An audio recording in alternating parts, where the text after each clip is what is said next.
The yellow cap switch is probably the least obscure topic we've talked about in the series so far.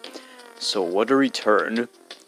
But yes, I'm sure most of you know about this topic, however, this is why we're going to be delving into a certain style of talking about this that not many people have done for this yet, which is a little bit surprising, but we'll get into that a bit later. For a quick introduction, the yellow cap switch is a unused cap switch, as the name implies, in Super Mario 64.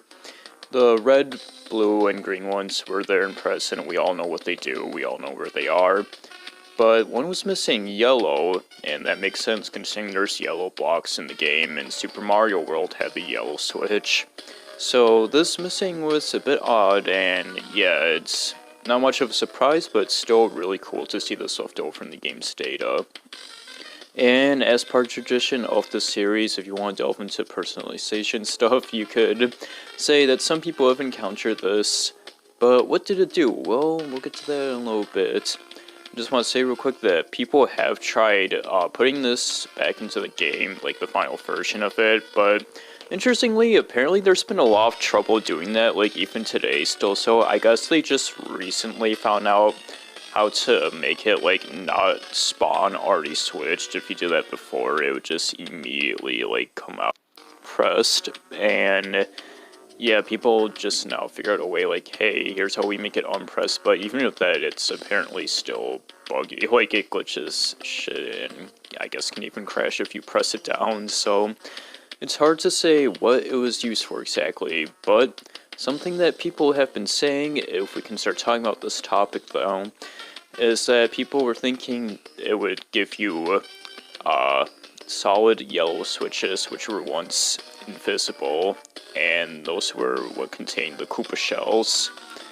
However, I'm gonna kind of strike down this theory a bit, and I'm gonna explain why. You see, there's a couple of things that don't quite line up with that, because for one, the other switches are called cap switches, and so is this, so you'd think it would give a cap. And obviously a Koopa shell's not a cap. I guess you can wear it on your head, but that doesn't really count.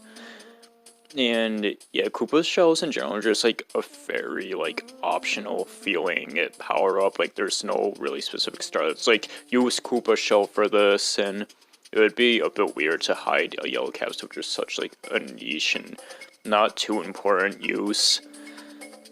But the big thing is that, and this lines up with what I was just saying with it, is that it's probably just like a placeholder of what the final game is doing. It's like, well, there's nothing to fucking go in here, and Koopa shells are normally in the yellow cap blocks anyway, so Koopa shell just spawn like that.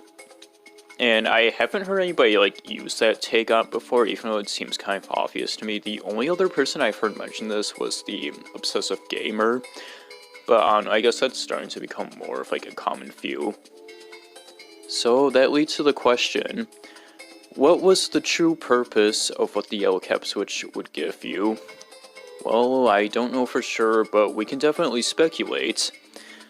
And, well, one thing I've seen is that in that famous B11313 mod is that if you press it there, it just like breaks your game and makes it so that your cap disappears forever, and it's cool that they have it unpressed, but that's kind of fucked, and I hope they fix it, because I doubt that was the original intent of it. Well, maybe we can look at the DS version for some inspiration here. Sure, you collect flowers there and not caps, but I don't know, Yoshi's ability there is the fire breath, and I guess Mario could get the fire cap, and use it in Super Mario 64. That's actually a pretty fucking cool idea, because the fire flower is missing in Super Mario 64. But then again, I guess the mushroom was too, and that was actually in DS also, for like a couple of times. What was the other power-up in DS? Ah yes, the P-balloon, or at least something that mimics the power of the P-balloon, and this one's also interesting because it's not necessarily flying, it would let you get to greater heights in a different way, and I guess the flying kind of carries you more horizontally, while this power-up could carry you more vertically.